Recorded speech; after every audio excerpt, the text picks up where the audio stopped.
Hey everybody, welcome back to Gray Area's Artist Spotlight series. I am your host, Austin Miller, and today we are joined by Maurice West, aka Mau P. He is the mastermind of what could definitely be argued to be the song of the year, Drugs of Amsterdam. Mau, thanks for making some time for us today, man. Of course. I'm happy to be here. So, I mean, first and foremost, congrats on Drugs from Amsterdam just taking off. Beatport Thank #1 has tens of millions of streams across all these different platforms in Mhm. literally just over a month of being released. That's nuts. How does that feel? Like, what are the feelings that you, one, feel now, but two, as you started to see it just skyrocket, what was kind of going through your head and your heart? Well, first and foremost, like I still feel like somebody could wake me up right now and like it was all like, oh, that was a nice dream, you know? Like Yeah. there's so much going on that is like going the way that I want it to go, that is like sometimes it's too good to be true, you know? Yeah. Like for example, when the song got released, I was on a flight to Singapore by myself, and while being on the flight, the song got released, and I was just thinking like it'd be really nice if on the first day I get like 100,000 streams on Spotify, which to me is insane. That's like a huge amount for Yeah. 24. And then at the end of the day, like after 24 hours, it had like 220,000 streams. So I was like, how is this happening? And just from there, like all these milestones that I've been thinking about for years and years are just being ticked off, basically. So I'm Yeah. making new goals right now, but like the goals I'm writing down are just like so insane. But also the thing is, I'm really happy about it because I've been doing music for so long, Yeah. and I've always had this feeling that I needed to somehow turn the universe and get it on my side, Yeah. because I always knew like I'm working hard, I have musical talent, at least that's what I like to believe, and you know, this is my passion, and it just always felt like it wasn't really organic yet. Like I really Mhm. had to struggle to get the right numbers and the hit the right spots, and now it's just like before it was like I was in a really dark room going around with a small flashlight, and now Yeah. it's like I turned the whole light on, like in the whole place, you know? I love That's that, like dude. that's like a metaphor I have right now. Yeah. So yeah, that's what it feels like, I guess. Dude, that's so sick. So, like, what kind of, like, you said you've been doing some like, you've had to rewrite your goals now. So, Yeah. how does it feel like when you're writing down these new goals? Because I imagine they're much larger than what you had initially had in store. Does like, is it almost surreal? Like, am I actually writing this down? Yeah. Because at first I used to have this very particular goal of having like a song being added to radio rotation Mhm. anywhere. Like I wouldn't care. Like even if it was like some Eastern European country that has like its own sort of world for music, you know. Yeah.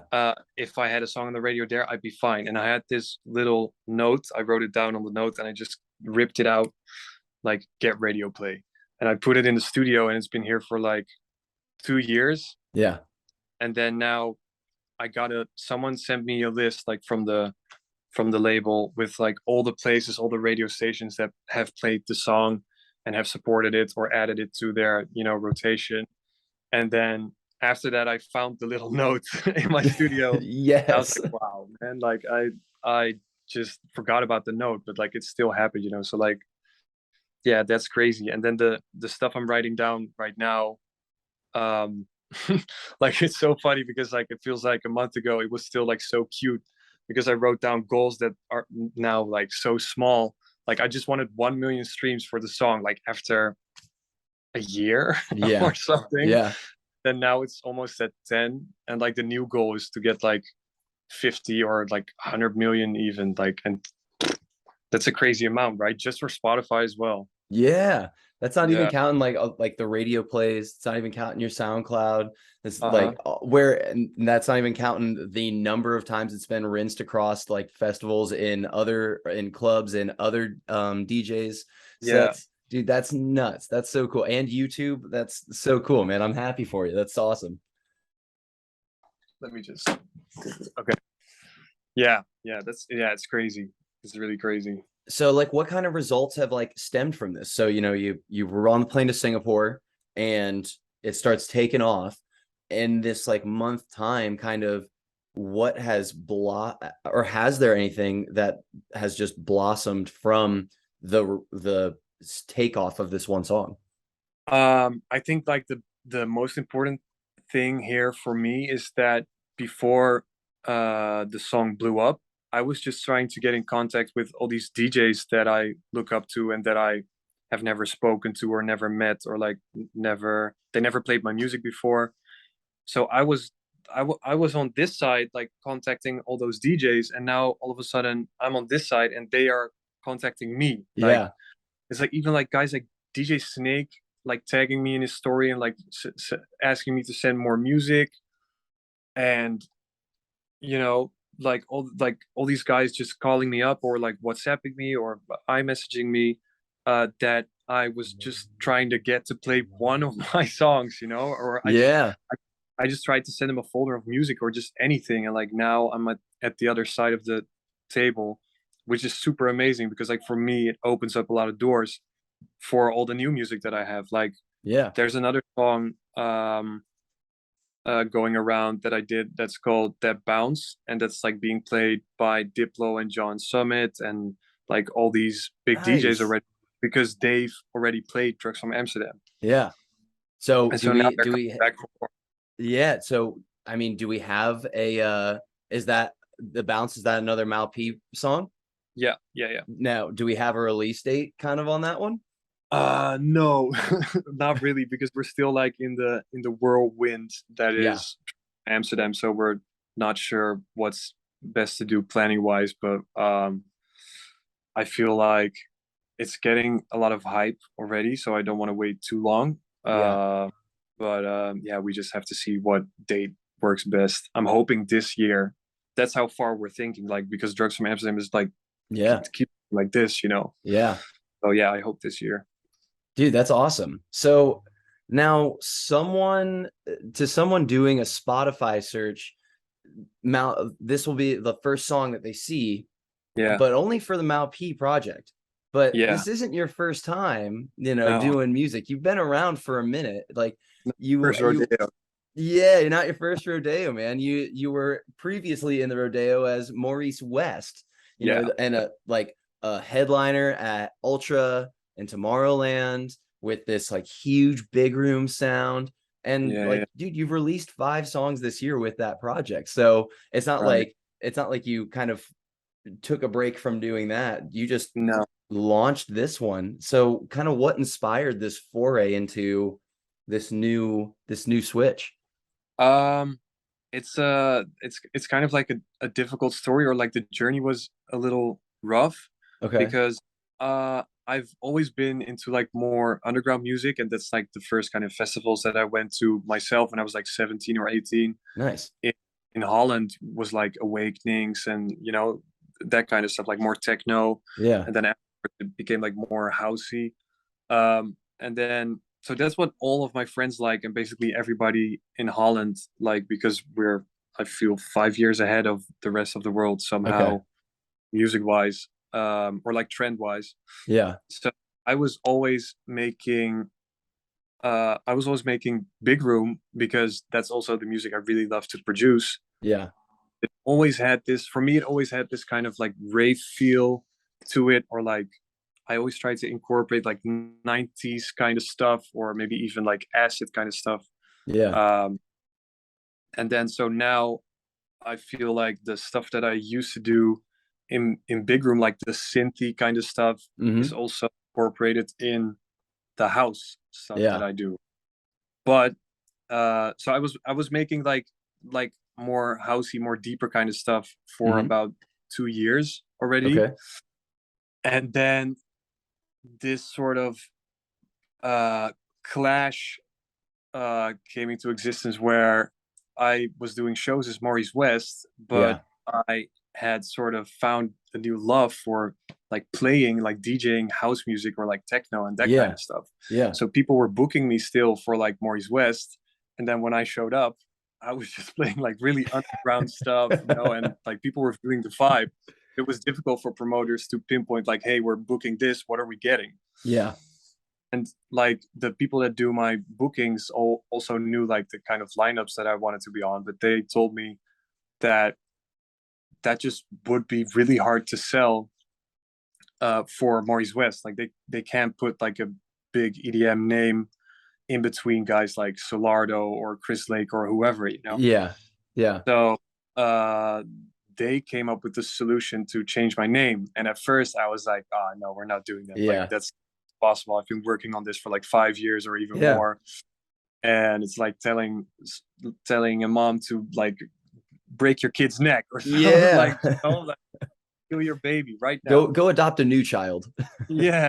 So that took some time for me to accept, but after a while I just got into the conversation again, and every sort of thing they told me that was going to be good about it, I had no arguments against it. So Yeah. then we started thinking about a name, and you know, we found one. And yeah, right now I'm just looking back at it, I'm really happy at how it's all went. Yeah.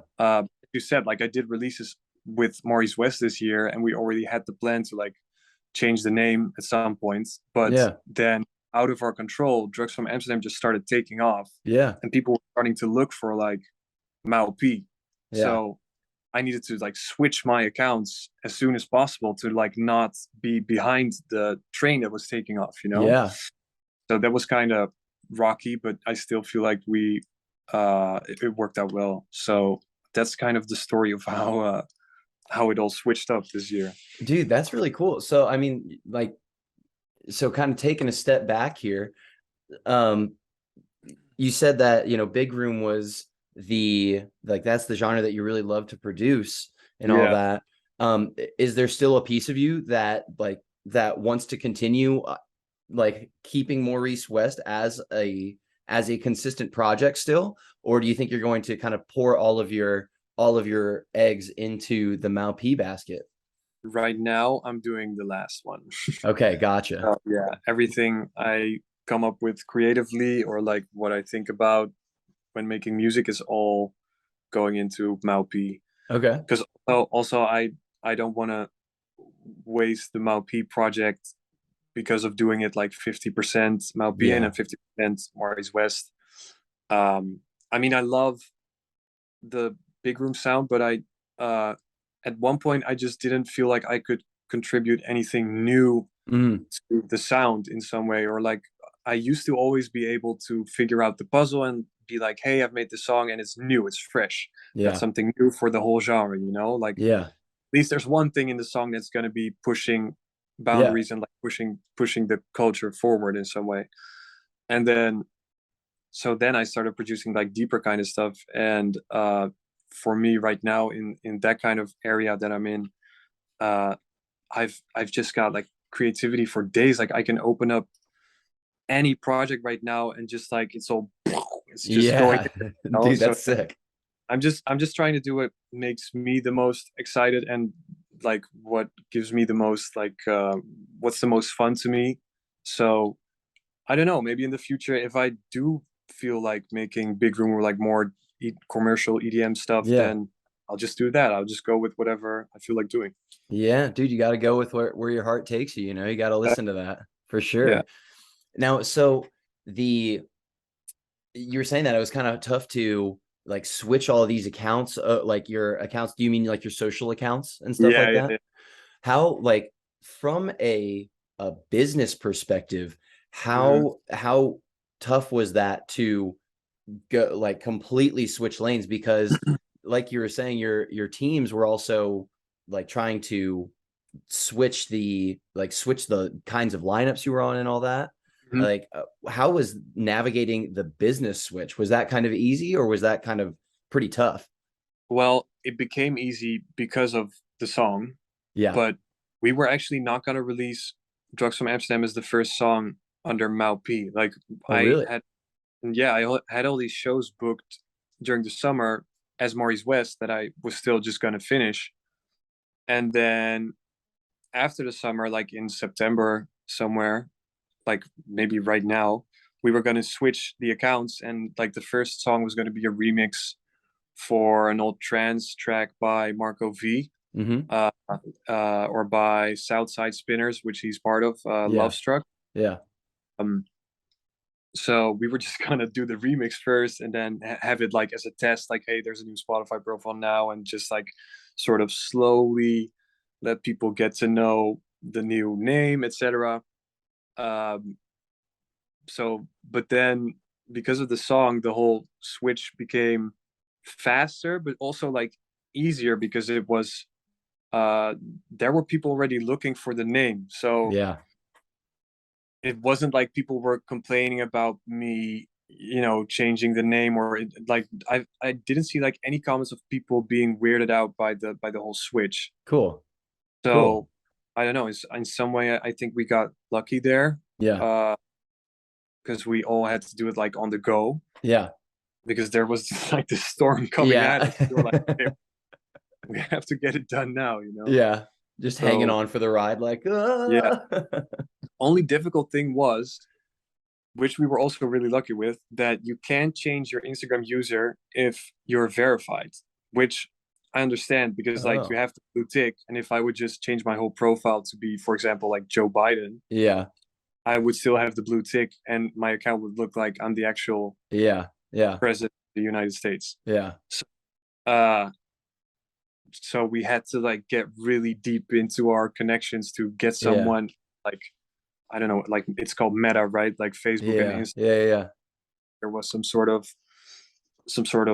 uh celebrity manager kind of guy who just in 2 days he was like, what username do you want? I'm like, let's go with Malp Music. Sick. And then like Cool. 2 days before the release, he flipped the switch. So yeah, Nice. that was perfect. Hell yeah, dude. That's cool. Now, so you said that you um had kind of tried some of these kind of deeper underground tracks out in some of your Maurice West sets, right? Yeah. So when you first were trying those out, were you playing at places, you were saying that you were playing at places that were kind of expecting a big room sound, right? mm, yeah, I feel like it was like 50-50. Like whenever I play at a festival, like I don't expect everybody to know my name, because I'm like, Maurice West wasn't like the biggest of all EDM acts out there. Yeah. Like, Yeah. I was always kind of the underdog. I'd show up at festivals, and then people were like, damn, I didn't know this guy, but like But his now set I do. was good. Yeah. But like, so during like at the start of the summer, I played a really big festival in Portugal. Hmm. And then I feel like there were some people that knew me already, but they sent me messages afterwards like, I really, really liked the sound that you did, and your set was amazing. So that was Yeah. like one of the first moments where I got like the validation um of the actual people that already know me, that they were also like, hey, this is cool, and like we're not gonna, They were vibing you with that deeper stuff. yeah, because that's really important to me, because like to me it's still amazing that people actually follow me and Yeah. care about the stuff that I create. I mean, it's brought me to the point that I am now. But I always, there's some artists that say like you should just do whatever you want and be completely creatively free. Yeah. And there's a truth to that, but I always also just want to keep the people happy that like are here for me somehow. Yeah.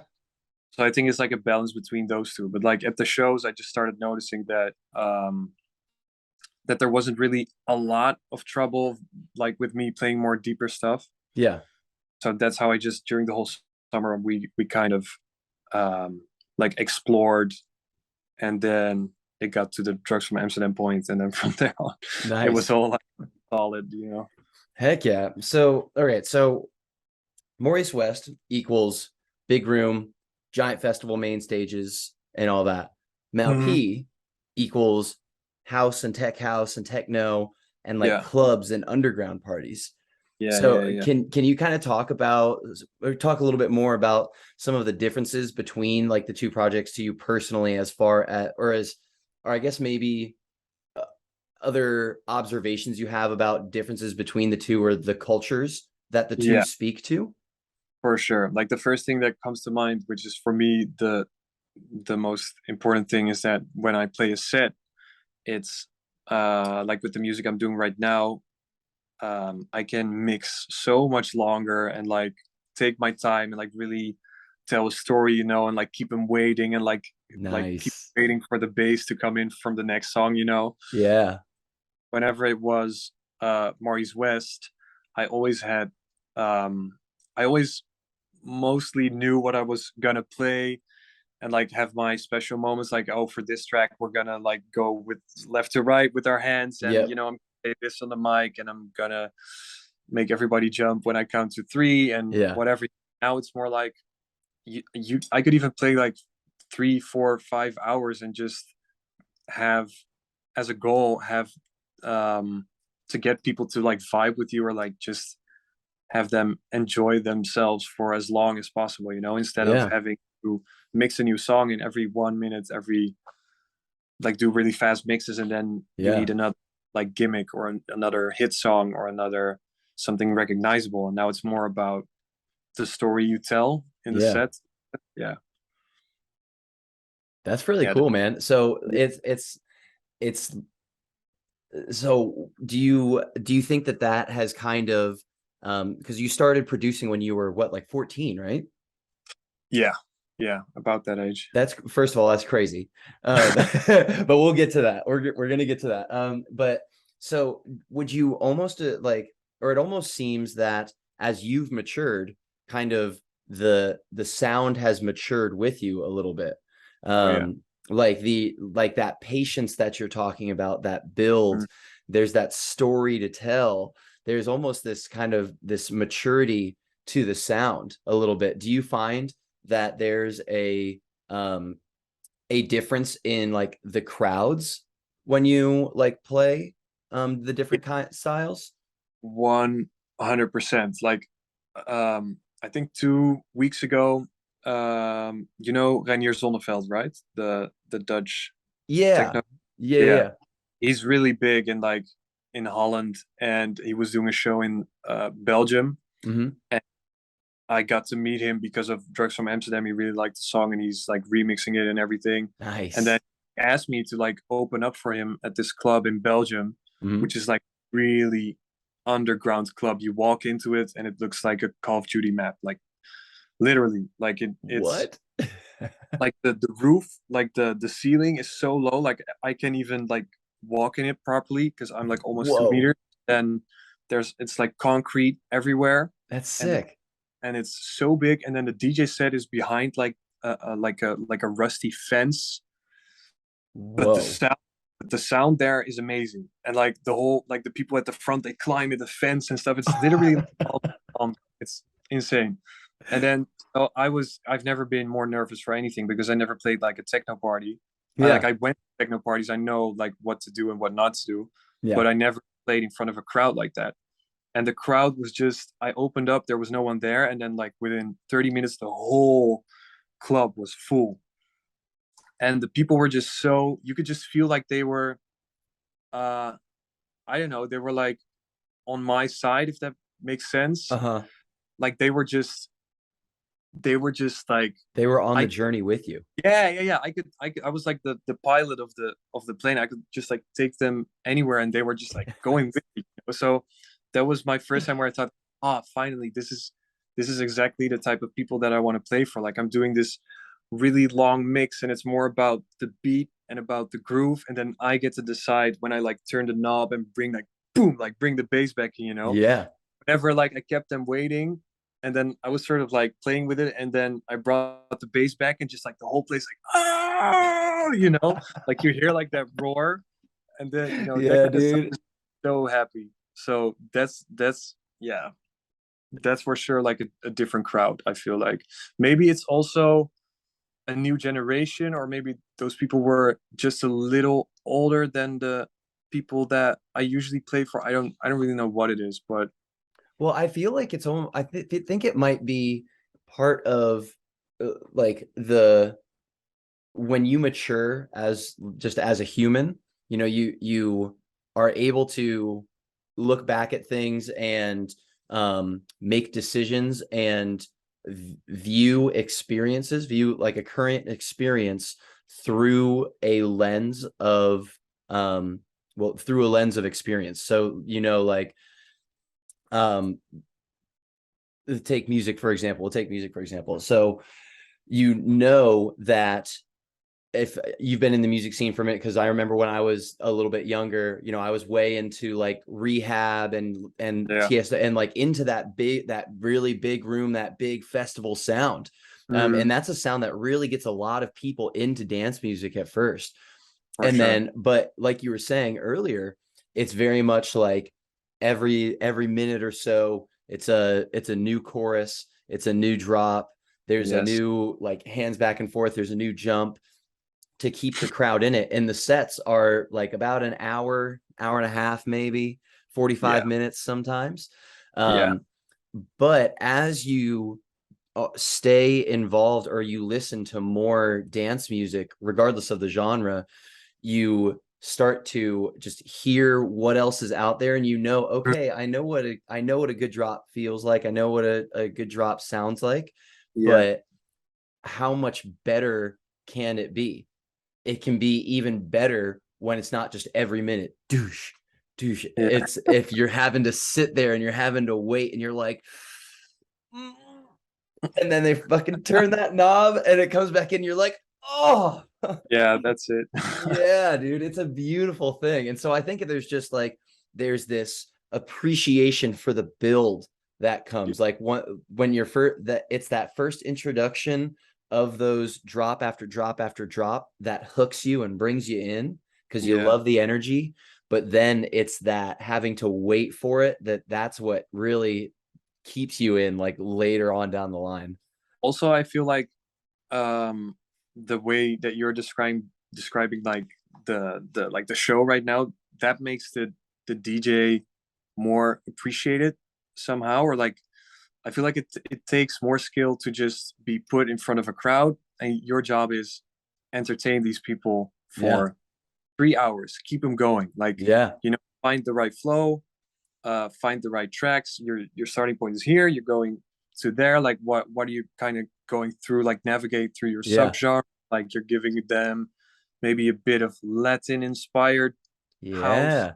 move on to like somewhat like dirtier house, and then move to techno. That's kind of, I never used to DJ like that, and I really got into that during COVID because there were all these like um when it was allowed again, there were all these like house parties. There weren't real like organized clubs or festival parties yet, Yeah. and it was me and my friends playing house music, and it's actually people that I taught how to DJ, No and way. and like over the years they became better than me because they play all these clubs in Amsterdam that they just have to entertain the people that go to the club and make them stay the longest and Yeah. buy drinks, and I'm just put in front of a crowd. You play 1 hour, play all your Maurice West tracks, and then Yeah. you're done. Yeah. So I taught them how to DJ at first, and now they've sort of, the student became the teacher, and Yeah. now I've learned a lot from them, and like I found like a new love for DJing as well because you know uh it's a different approach, and that's like what my sets look like now as well. Dude, that's so awesome. That's a really cool full circle thing. How Yeah. you started, how like the people that you taught have been bringing you back into it. That's really awesome. Right. So now, before there was Mal P and before there was Maurice West, there was Maurits Westveen Yeah. and a kid from the Netherlands. So can you uh, kind of tell us about your musical upbringing? Like, how was music first introduced into your life? What are some of your first musical memories? uh the funny thing is, the house that I grew up in is Mhm. actually the house that I'm in right now, and the whole ground floor of the house is a recording studio.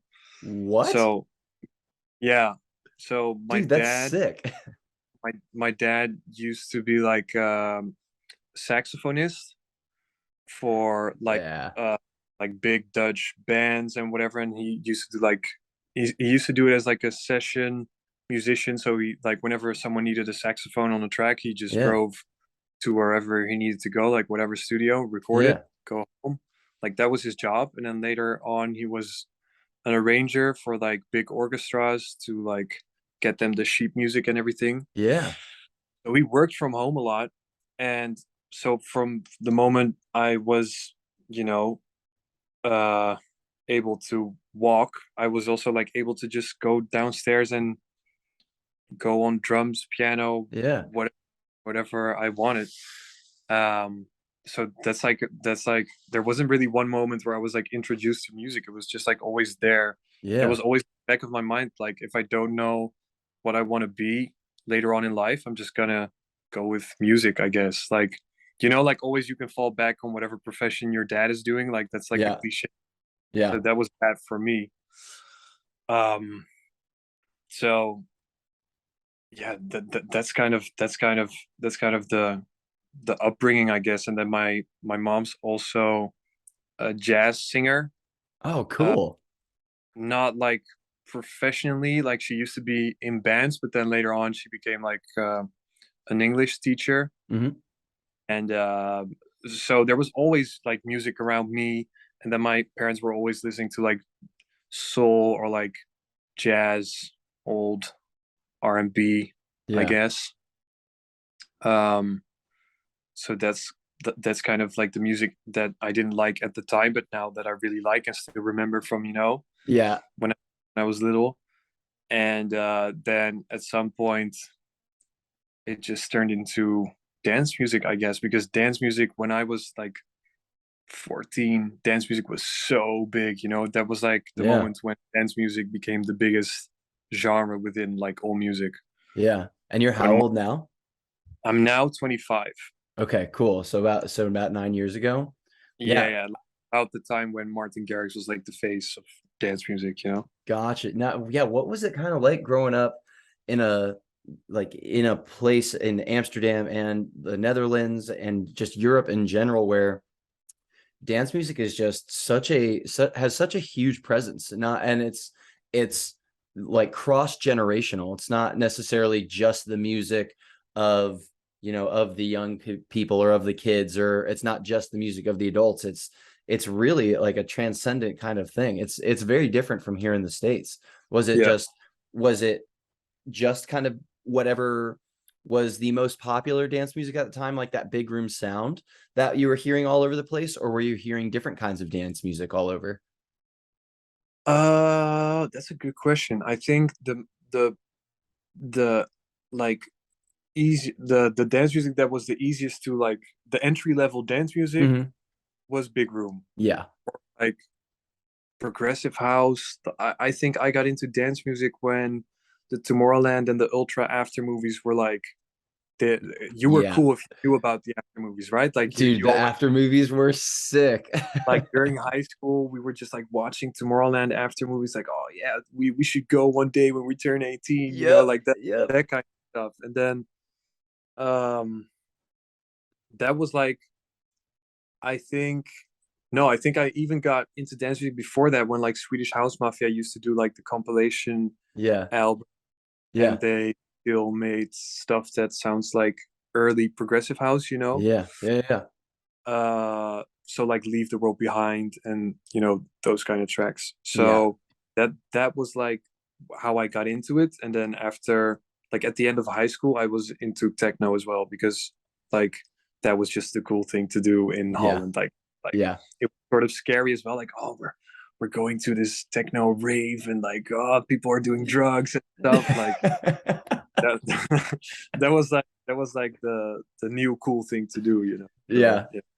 Yeah. Yeah, you weren't sneaking out to go hang by the canal. You were sneaking out to go to the club.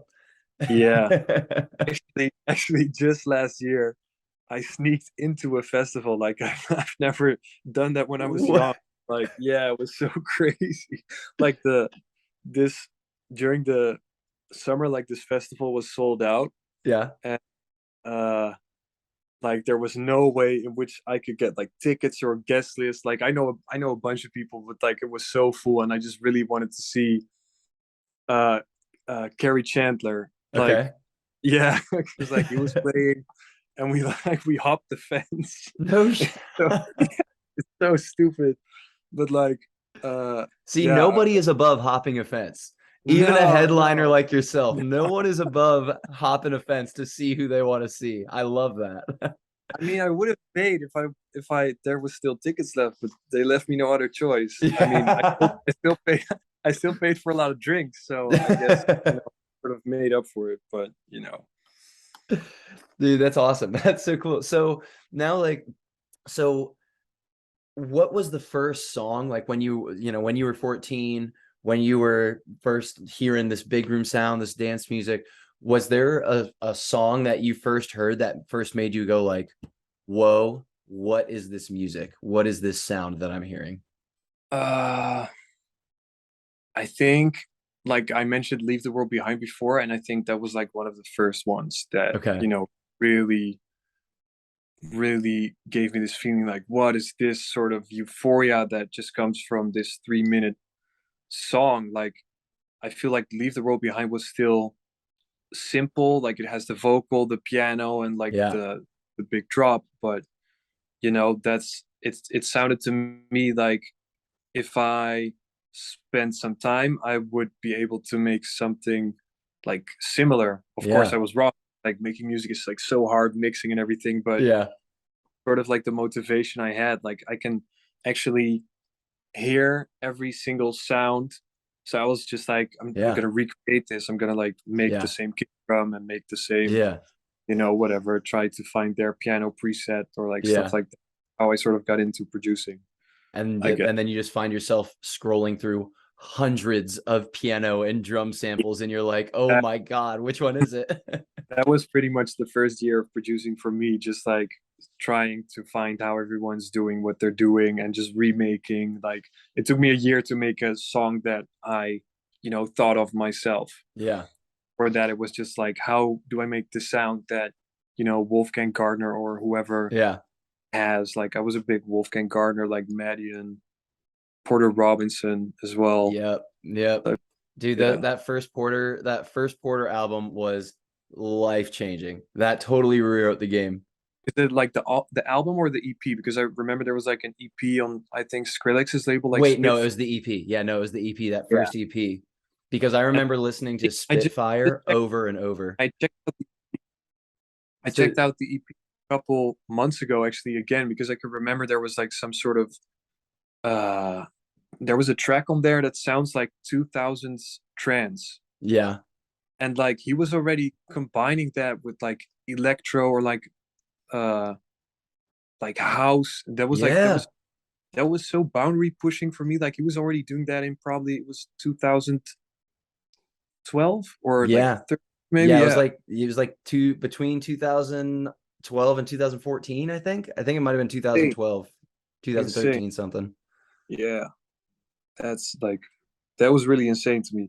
And also I was a really big Skrillex fan, like because he used to do, he still does, but like he just put out anything. Like it could sound like garage, it could sound like house, and then it was dubstep, and then it was, you know, maybe even like hardcore Moombaton sort of stuff. Yeah. What is happening? Dude, that was like that like 2010 to 2000 like 15 time Yeah. frame was Golden. a crazy time in Yeah. electronic music. Oh my gosh. I feel like when it's like in maybe 5 or 10 years, like everybody's gonna say what you just said. Like we're gonna be like so nostalgic about it. We just need a couple more years. Yeah, man. I mean, it's because like, and it's funny because every so often it like just this new understanding of what the of what the technology is capable of doing, of what the music softwares are capable of putting out, and what the hardware that we put those sounds through is Yeah. capable of creating sonically. And I think it's almost like it gets to this point where someone just tweaks something through some system one way and it creates this new sound, this new vibe Yeah. that people haven't thought of before. And then Hmm. all of a sudden that just opens the floodgates and it's like, oh, well, if this is possible, then that Yeah. means all of this is possible. Yeah.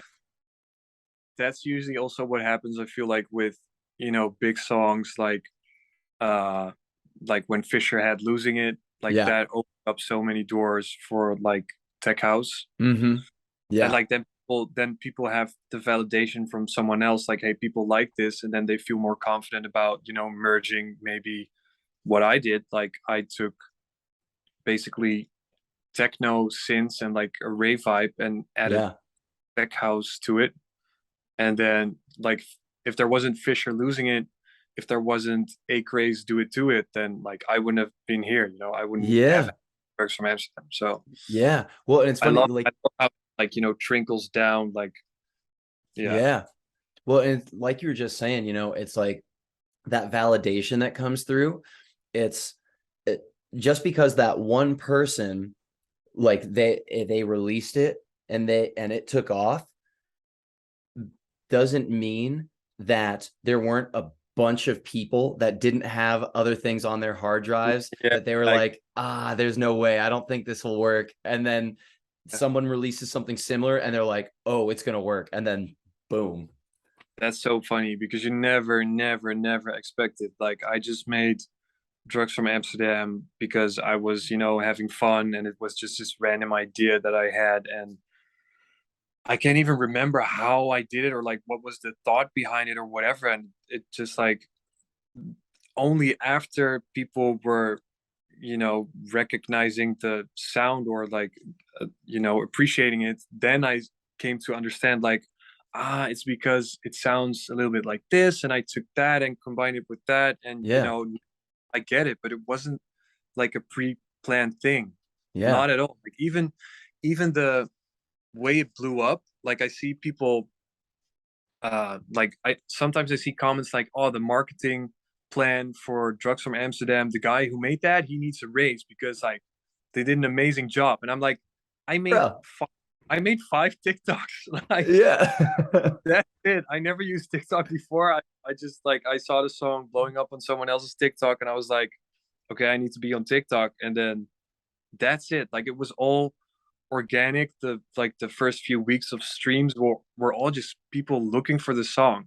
Like I can see all the stats, and it's just you can see the percentage of like streams that come from Spotify, um Spotify playlists or Spotify like algorithms. Yeah. First few weeks it was like 3%, and the rest was just like people Just their own play. resharing it. Yeah, just like looking for the song, and yeah, like it's crazy. Dude, that's awesome. So now, and you mentioned that you kind of started to come to the understanding of what it was about that song that Mm. took off.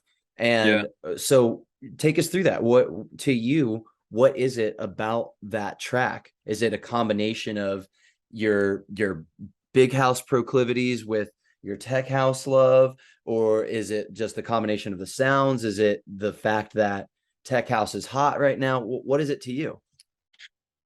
I definitely feel like everything that I did before this Mm-hmm. made a very big impact on how the song sounds, like how Drugs from Amsterdam sounds. Like Yeah. everything I used to do before, like the way I do build-ups in sort of more like a traditional EDM kind of way, Yeah. Yeah. like the way I, use synths, and um like a lot of my old ways of doing things, I had to sort of rewire it in my brain, like, oh no, for this type of music you can't really do that anymore because there's a cooler way to do it. Yeah. But also there's like um there's like a power that I have because I like all the other people that make house music always used to make house music, and now I have this way of doing thing in my brain that's different. Yeah. Everybody else is doing it, so I guess your brain is just like whatever you throw into it all over like all these years, it just like you create this boom, like you Yeah. you get it, Yeah. and that's what the song is because I've spent years like trying to write music as well, like try to write actual songs, like come up with hooks, and then also the arrangement I tried to do like pop music and whatever, and then before that I did like EDM, so it's all of that together which makes Drugs from Amsterdam work in the way it does. So like I came up with the hook, and then I came up with the arrangements, and you know that's that's like the cool thing about it. And then like sound wise, of Yeah. course, tech house are super big right now. Yeah. And after the release, or like just a week ago, I realized that there's a big shift happening in like the dance music, Mm-hmm. where like all these underground names are now superstars, but they've been around for so long, Yeah. they've they're getting like a different kind of appreciation. And sort of the really big DJ Mag names are still like amazing, but they're getting like the competition from all these names that were like there already, but now everybody's on to them, you know. Yeah. So um that's why the sound works, I guess. And then also in Drugs from Amsterdam, I feel like I combined how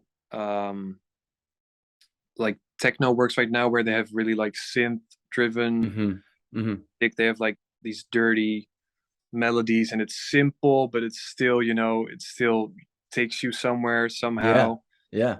uh and I love techno, but I feel like in Drugs from Amsterdam, I sort of made techno more acceptable, Mm-hmm. because It's I more combined. digestible. Yeah, yeah, exactly. That's the word I'm looking for, like digestible. And the weird thing is, still like techno names really like the song, but also house names, they play the song. And like Yeah. even melodic techno guys like Adriatique, Mm-hmm. they song, which I never expected. So there's something in there for everyone. And like so now when I talk about it, I can still like analyze the whole thing, but it's not like I thought about this when I was making it. Yeah. I The whole formula behind it was just random, I guess. Yeah. Like, or like I can act like I know what I was doing back then, Yeah. but I did. Dude, you were following the sound that sounded good to your heart, man. Exactly. And I was still trying to do something new. So Yeah. that's why I have the the anti-drop, where it just there's nothing, then there's the vocal, and people are like, what is happening? Yeah. And like like the uppercut, like the da, Yeah. da, da, da, and then goes back to the small drop Yeah. again. So like, so nobody knows It's like what's going on. it's just a sprinkle. It's just like a tease, you know? Yeah, yeah, yeah, yeah, yeah, So yeah. so we're getting closer to the end here. So I won't hold you up too much of your time. I just got a few more questions for you. I'm just having So fun I music love with. dude, I love it. Dude, I could literally talk music all day. I know it's just so easy. There's just so much to talk about. It's Yeah, amazing. It's truly amazing. So you've done a lot of different things outside of big room and house and techno. You've done some pop production, you've done podcast jingles, you've even done like a Christmas tune, I heard, for like a commercial company or something like that. yeah, So like of all of those things that you've done, like you're not just a like a house producer, dance music producer. You are a producer. yeah. So what is your wildest ambition as a producer? Like where do you see yourself in 10, 20 years? um I would want to be able to like perform for a very long time. So just like make music that uh is meant to be heard on dance floors, Mm-hmm. I guess. And I'd love to be able to do that under Mau B and do this sound, and for it to stay relevant, and for me to know what's going on and be ahead of the curve Yeah. somehow. But I've also always felt like I've never been scared of like I never felt like I needed a backup out of music, like, Yeah. because always like music is a risk, because there's no like college for it necessarily, Mm-hmm. that like that guarantees you of any job. So Yeah.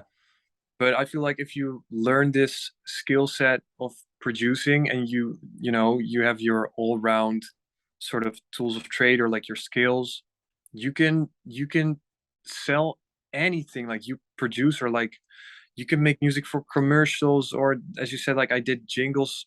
in COVID, when it was like when I had nothing to do, Yeah. you can do like even, maybe movie scores, like that's a whole other side of business, but still, if you know how to take sounds, arrange them, or like make sounds, or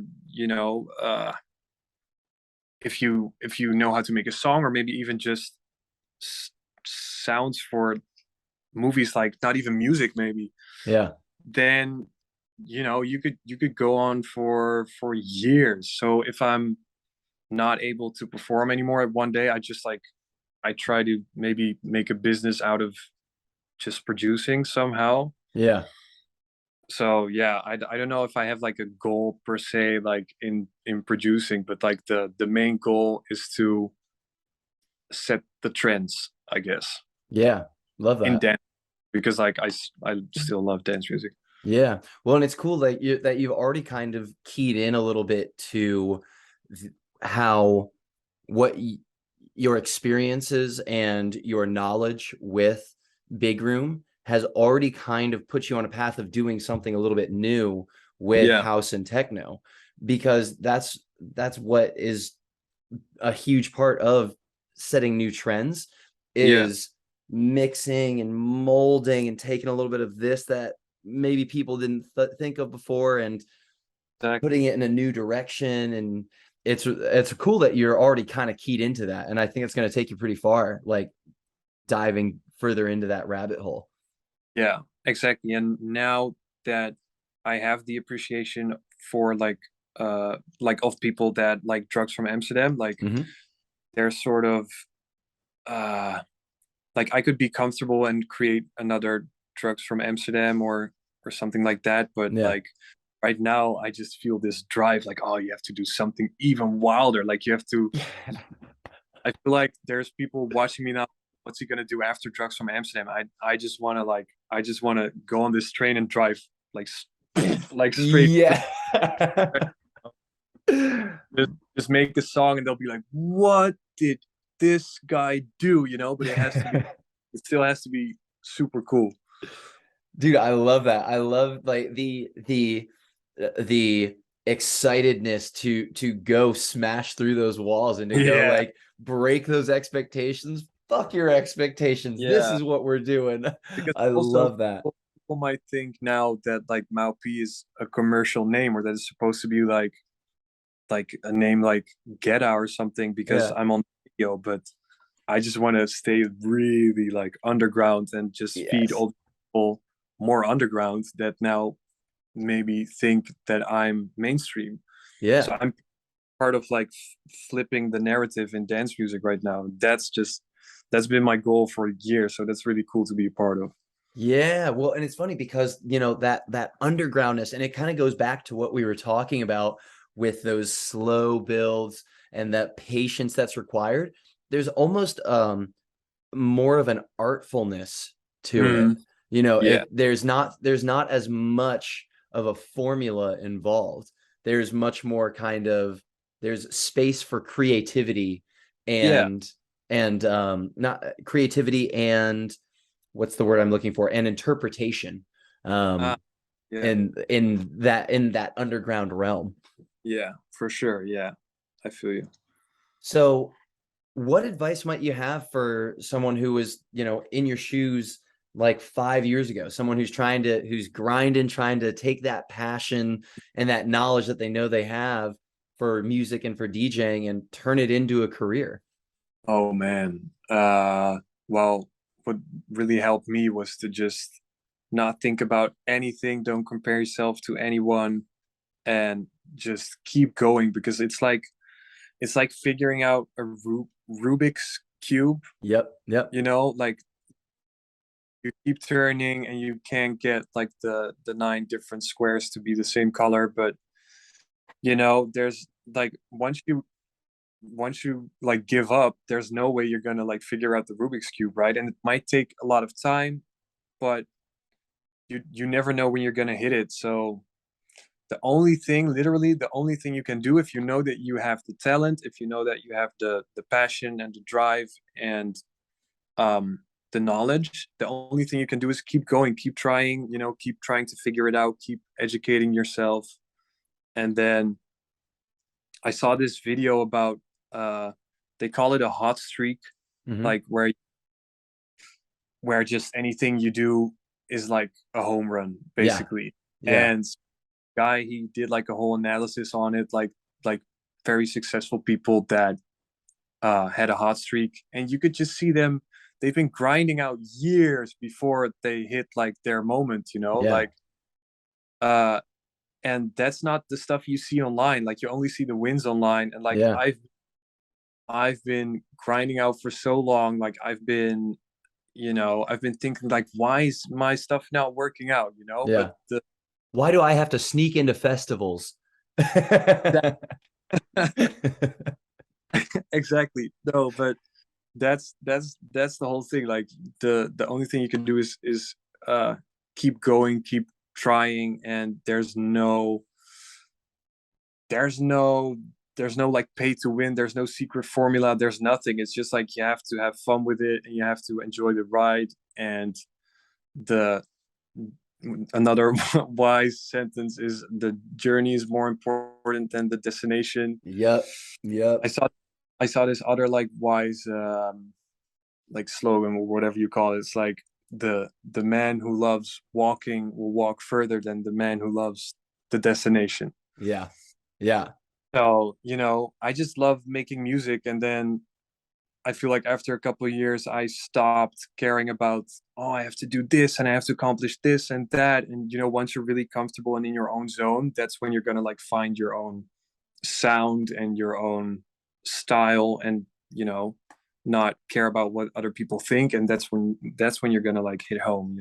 I love that. I love it, dude. All right. So I got one more thing for you. We're going to do a quick speed round of questions. All Okay. right. So it's going to be like a this or that. What's your favorite this? What's your favorite that? All right. And we're just going to Yeah. bang them out real quick. All right. Okay. Just cut. There might be one or two that you might have to stop and think about. That's okay. But for the most part, it's going to be pretty quick. All right. All right. Here we go. So first one, house or techno? House. House. All right. Club or warehouse? Warehouse. All right. Rave or festival? Rave. All right. Digital or analog? Digital. All right. DJing or producing? Producing. All right. Dream performance spot?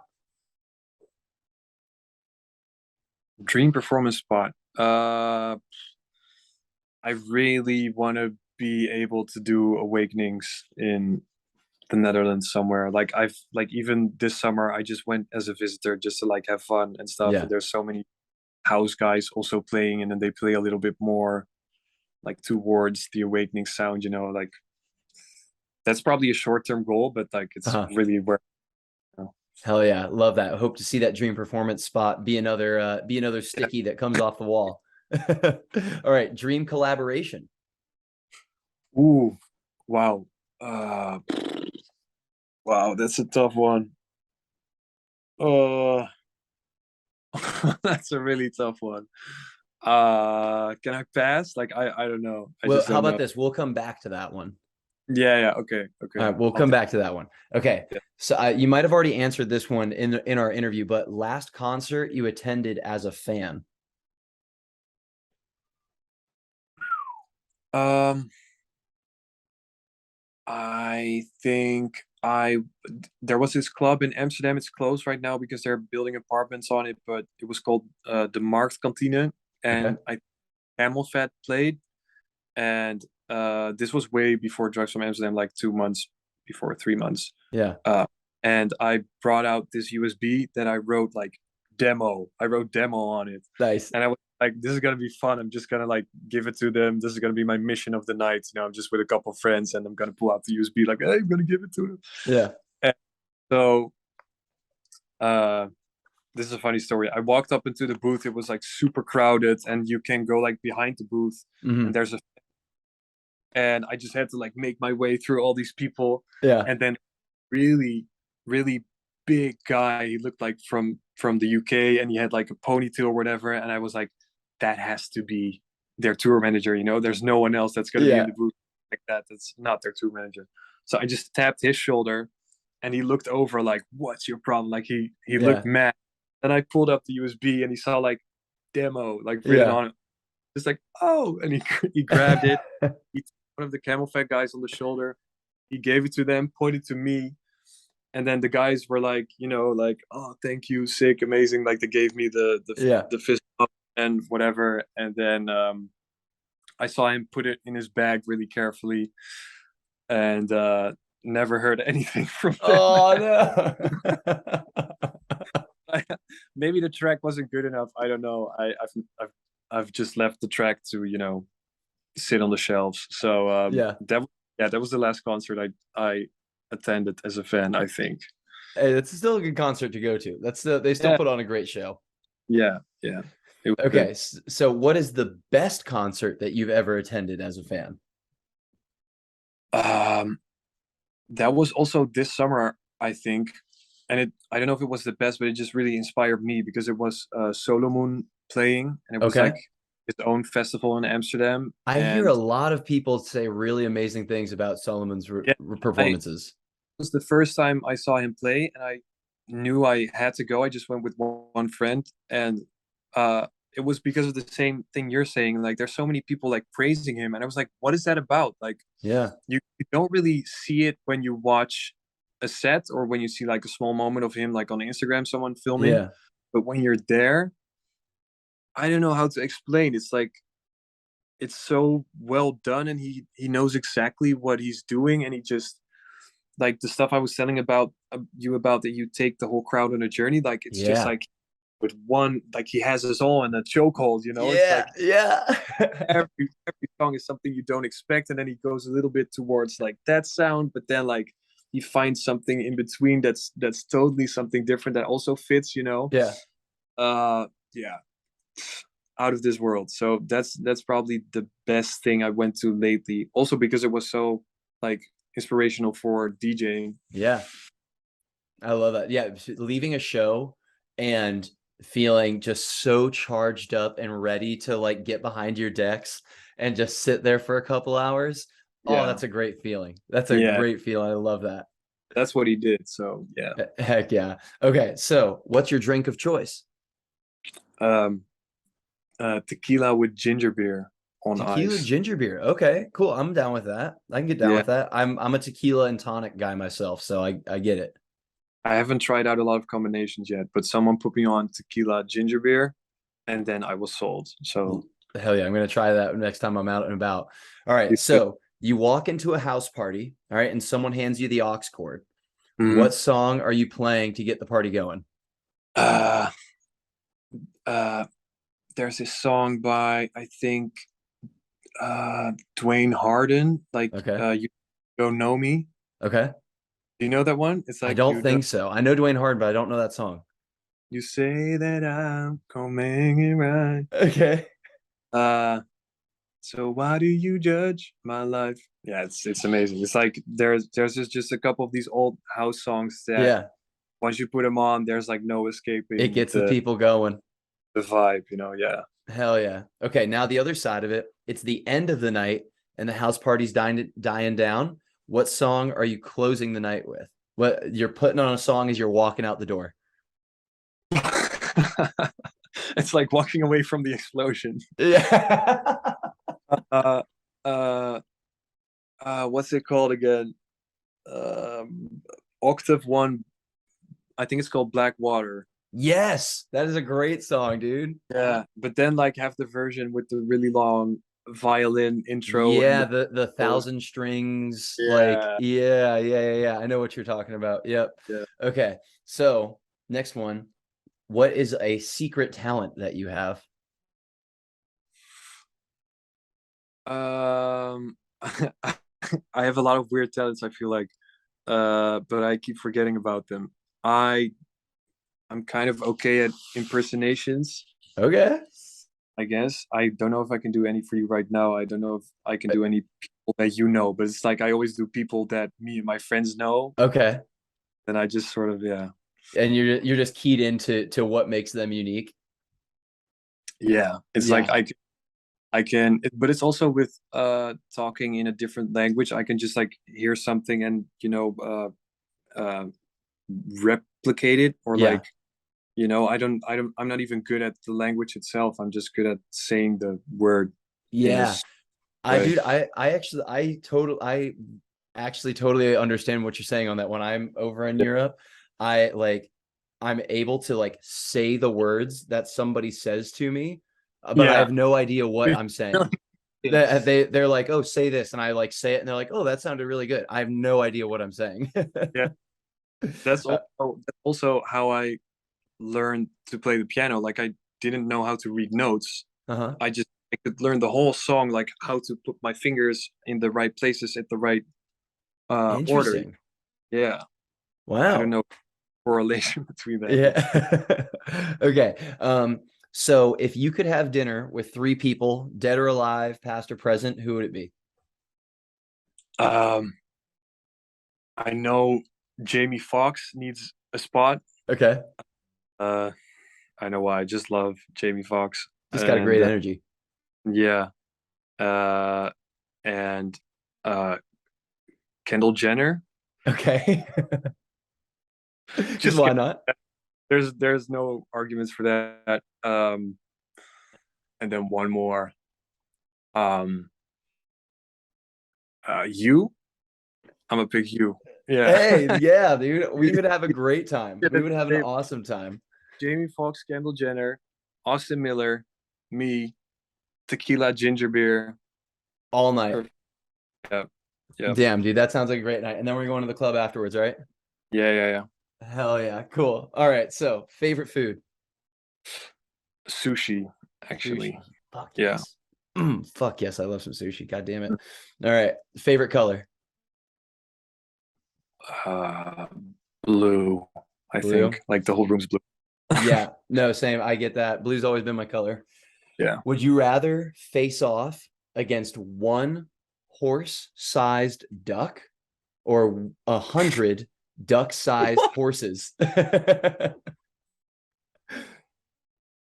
Whoa, whoa, whoa, whoa, whoa.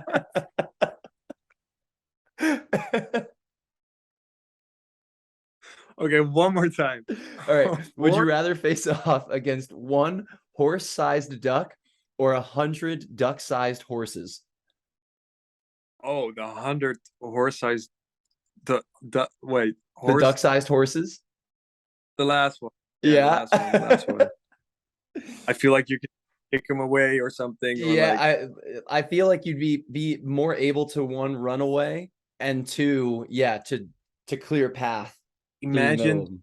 imagine the like the I don't know how to call it, like the fucking mouth of the The horse-sized duck? horse.